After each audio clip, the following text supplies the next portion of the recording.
अब भाई विद्यार्थीगण, आज हम लोग फिजिक्स के ऑनलाइन क्लास में लेंस के कॉन्सेप्ट के बारे में जानकारी प्राप्त करेंगे। पूर्व में भी इसके बारे में वर्ग में पढ़ाया जा चुका है, लेकिन हम सोच रहे हैं कि पूरा कॉन्सेप्ट को क्लियर कर लिया जाए तब आगे बढ़ा जाए। तो आज हम लोग लेंस के बारे में पढ़ेंगे। लेंस का हिंदी अर्थ जो है, लेंस का लेंस या वक्ष या ताल करते हैं, अंग्रेजी में लेंस ही लिखते हैं। अब इसके बारे में इसकी उत्पत्ति कैसे हुई है, तो लेंस शब्द की उत्पत्ति शब्द लेंटिल से हुई है। लेंटिल का अर्थ मसूर होता है, मसूर का जो दाल होता है वो वही होता है, ठीक है। अब लेंस के प्रकार में पहला प्रकार है उत्तल लेंस। तो कहता है कि वैसा लेंस जो किनारों की अपेक्षा मध्य में क्या रहता है, उभरा हुआ रहता है, ठीक है। किनारों की अपेक्षा मध्य में उभरा हुआ रहता है, तो उसे हम लोग कौन सा लेंस कहते हैं, उत्तल लेंस कहते हैं। वैसा लेंस जो किनारों की अपेक्षा, यह किनारा हो गया और यह मध्य का हिस्सा हुआ, किनारों की अपेक्षा मध्य में उभरा हुआ रहता है, इसलिए उसको हम लोग क्या कहते हैं, उत्तल लेंस कहते हैं। तो वैसा लेंस जो किनारों की अपेक्षा मध्य में उभरा हुआ रहता है, उसको हम लोग उत्तल लेंस कहते हैं। यह जो है तीन प्रकार का होता है, उभय उत्तल। मैंने देखिए दो सतह है, दोनों क्या है, उभरा हुआ है। उभय मैंने क्या होता है, दोनों होता है, और उत्तल मैंने उभरा हुआ है, इसलिए इसको उभय उत्तल लेंस कहेंगे। यह समतल उत्तल, तो देखिए एक सतह यह समतल है और दूसरा उभरा हुआ है अर्थात उत्तल है। तीसरा में हम देख रहे हैं अवतल उत्तल। तो पहला सतह जो है धंसा हुआ है इसलिए अवतल है, और दूसरा जो है क्या है, देख रहे हैं, दूसरा जो है यह उभरा हुआ है इसलिए उत्तल है। तो इसका नाम क्या हो गया, अवतल उत्तल हो गया। यह समतल उत्तल हो गया। उभय उत्तल मैंने दोनों सिरा इसका उत्तल है, इसमें पहला सिरा समतल है देख रहे हैं, दूसरा सिरा उभय अर्थात क्या है, उभरा हुआ है, इसमें अवतल उत्तल कह रहा है। तो यह सिरा जो है, पहला सिरा देख रहे हैं क्या है, यह जो है धंसा हुआ है इसलिए अवतल हो गया। यह क्या है, उभरा हुआ है, इसलिए यह क्या हो गया, उत्तल हो गया। अब देखिए अवतल लेंस जो है, इसकी बनावट जो है ऐसे होती है, डमरू के आकार का यह होता है लेंस। अब ध्यान दिया जाए कि इसका भी क्या पढ़ेंगे कि इसका परिभाषा क्यों हो गया कि वैसा लेंस जो किनारों की अपेक्षा मध्य में क्या रहता है, धंसा हुआ रहता है, तो इसको हम लोग क्या कहते हैं, अवतल लेंस कहते हैं। वैसा लेंस जो किनारों की अपेक्षा, यह किनारा हुआ और मध्य में क्या हुआ है, धंसा हुआ है, तो इसको हम लोग क्या कहेंगे, अवतल लेंस कहेंगे, ठीक है। अब इसका भी प्रकार में देखा जाए, उभय अवतल, उभय माने दोनों हो गया, अवतल अर्थात दोनों सतह क्या है, धंसा हुआ है, इसलिए यह उभय अवतल हो गया। इसमें देखा जाए यह समतल अवतल है, यानी पहला सतह जो है समतल है, दूसरा क्या है, धंसा हुआ है, इसलिए अवतल है, इसका नाम हो गया समतल अवतल हो गया। अब आता है उत्तल अवतल, यानी पहला सतह उत्तल यानी उभरा हुआ है और दूसरा सतह धंसा हुआ है, इसलिए क्या हो गया, उत्तल अवतल हो गया, ठीक है। अब हम लोग जो है आगे जो है थोड़ा देखा जाए कि लेंस के कौन कौन से उपयोग हैं। तो उत्तल लेंस के उपयोग के बारे में हम लोग देखें तो पहला जो है टेलीस्कोप में इसका उपयोग होता है, टेलीस्कोप अर्थात दूरदर्शी के रूप में होता है। दूसरा जो है सूक्ष्मदर्शी में इसका उपयोग होता है। तीसरा जो उपयोग कहाँ होता है, चश्मा में होता है, ठीक है।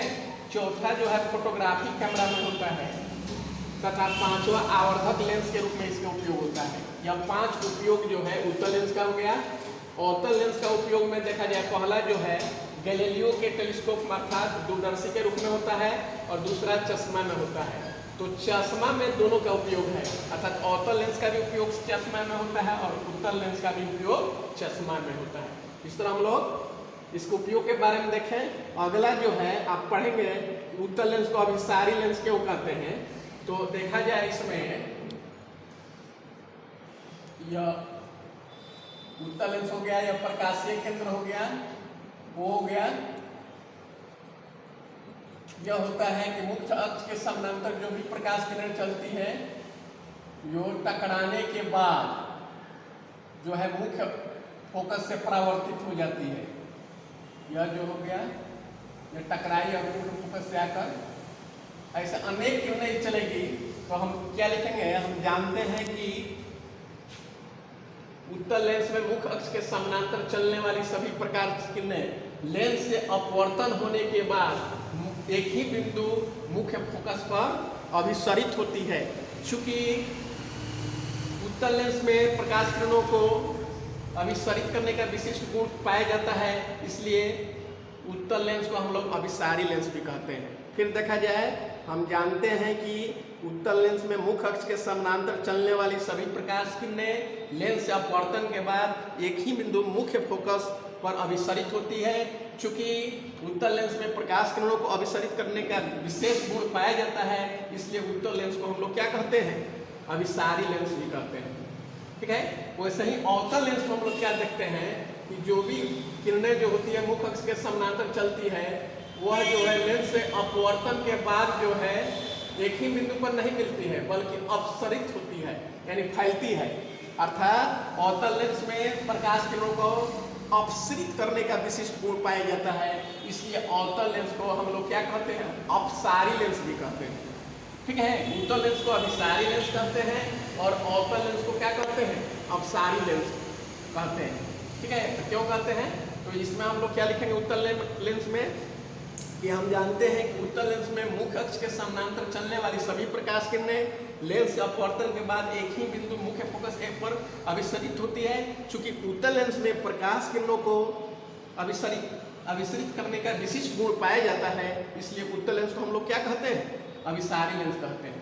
इसमें लिखेंगे अवतल लेंस वाले में कि हम जानते हैं कि अवतल लेंस में मुख्य अक्ष के समानांतर चलने वाली सभी प्रकाश किरणें लेंस से अपवर्तन के बाद अपसरित होती है, अर्थात फैलती है।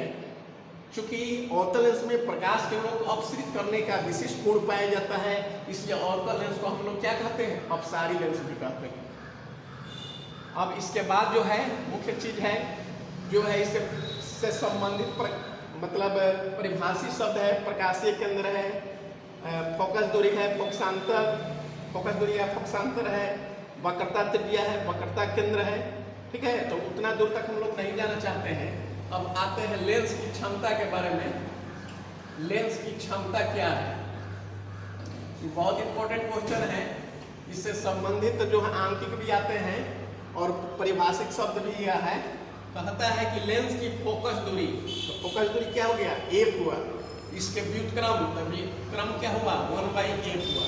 तो लेंस के फोकस दूरी के व्युत्क्रम को लेंस की क्षमता कहते हैं और इसको P से सूचित करते हैं। तो P बराबर सूत्र क्या हो गया? 1/f हो गया। किसी भी लेंस के फोकस दूरी अर्थात f और व्युत्क्रम कह रहा है तो 1/f होगा। तो व्युत्क्रम को हम लोग क्या कहते हैं? लेंस की क्षमता कहते हैं। तो लेंस की क्षमता का परिभाषा यो फिर दोबारा देखा जाए, किसी भी लेंस के फोकस दूरी के व्युत्क्रम को लेंस की क्षमता कहते हैं। लेंस की क्षमता अर्थात P बराबर जो है 1/f होता है। लेंस की क्षमता का A से मात्रक डायोप्टर होता है। ठीक है। अब याद रखिएगा कि जब भी आंकिक आएगा बनाने के लिए तो सेंटीमीटर में दिया गया रहेगा फोकस दूरी, तो उसको हम लोग को मीटर में अवश्य ही बदल लेंगे, नहीं तो सवाल का हल क्या हो जाता है? गलत हो जाता है। ठीक है। यानी उसको फोकस दूरी को जो है मीटर में बदल कर ही सवाल बनाते समय इस्तेमाल करेंगे। जैसे मान लीजिए कि दे दिया कि 75 सेंटीमीटर फोकस दूरी के एक अवतल लेंस की क्षमता ज्ञात करें, तो F बराबर हो जाएगा, अवतल लेंस चुकी है ऋणात्मक होगा, 75 सेंटीमीटर लिखेंगे और इसको मीटर में लेकर जाएंगे तो 100 से भाग दे देंगे, इतना मीटर हो गया। 25 3 75, 25 4 100, अर्थात यह आ गया -3/4 मीटर आ गया A। तो क्षमता क्या हो जाएगा? P बराबर 1/f, 1/f के जगह -3/4 कर दीजिए, तो यह हो जाएगा माइनस उलट जाएगा तो 4/3 हो गया, यानी 1 समथिंग डायोप्टर इसका आंसर आएगा। ठीक है। तो यह याद रखिएगा कि जब भी लेंस की क्षमता निकालने के लिए आए सवाल में आप फोकस दूरी सेंटीमीटर में दी गई हो तो उसे अवश्य ही मीटर में बदल लेंगे, अन्यथा सवाल का हल गलत हो जाएगा। दूसरी बात इसमें यो और भी देखा जाता है कि अगर अवतल लेंस रहेगा तो F का चिन्ह ऋणात्मक देंगे, उत्तल लेंस रहेगा तो F का चिन्ह क्या करेंगे? धनात्मक देंगे। इस तरह लेंस की क्षमता से संबंधित सवाल जो है आता रहता है। उसको हम लोग मतलब रिवीजन के तौर पर घर पर भी न्यूमेरिकल वगैरह बनाएंगे।